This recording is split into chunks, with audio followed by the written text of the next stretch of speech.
We're all taught this one golden rule of personal finance, right? Save your money. It feels smart, it feels responsible.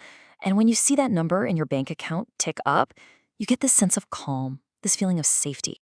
But what if I told you that feeling of safety is an illusion, a dangerous hallucination that is quietly but surely making you poorer with every single day that passes?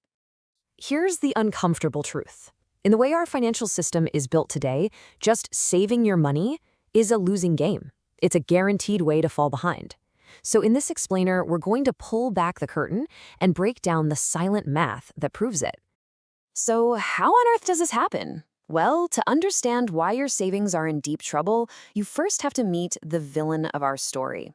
It's this silent, invisible thief that sneaks into your bank account every single night. And its name is inflation.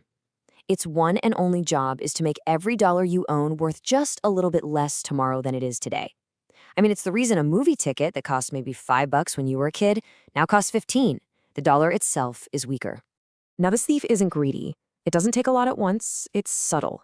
Historically, it steals about 3% of your money's buying power every single year. It's a slow, quiet drain. And what does your bank, your trusted protector, give you to fight back against this thief? Well, they hand you this tiny little shield. We call it an interest rate. And, let's be super generous today and say that shield is worth 0.5%. That's your entire defense. Okay, let's do the math. The thief takes 3%. The bank gives you back 0.5%. Your real, actual return for the year is negative 2.5%.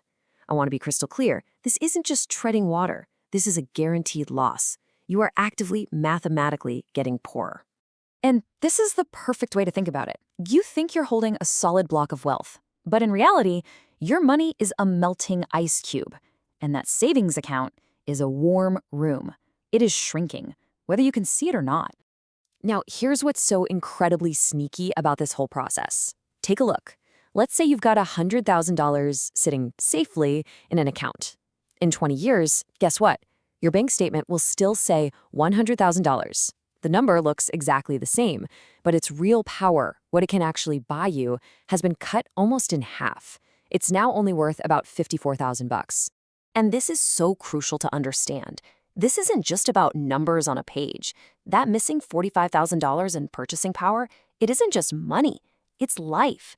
It's the freedom you gave up, the vacations you couldn't take, the opportunities you missed, all while you thought you were doing the safe, responsible thing.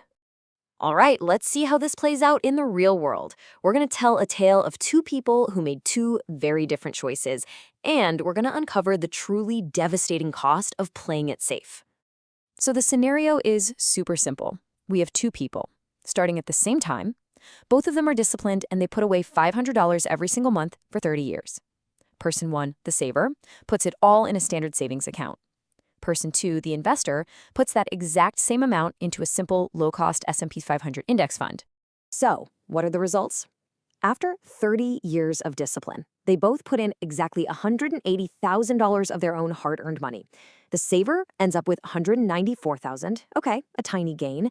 The investor, however, ends up with over $1.1 million. No, that is not a typo. The difference is nearly $1 million. This completely forces us to redefine what safe really means. See, the saver didn't just miss out on some gains. A better way to look at it is that they paid a $936,000 penalty fee for their fear. That was the price tag for choosing the illusion of safety over the actual power of growth. So if the math is this clear, this black and white, why do so many of us choose the saver's path? Well, it's not because we're bad at math. It's because our brains are actually hardwired with a psychological glitch that tricks us into staying poor. The legendary investor Ray Dalio absolutely nails the problem with this quote. See, most of us treat cash like it's a treasure to be locked away in a vault. And he argues that's completely wrong. Cash isn't treasure, it's a tool, like a hammer.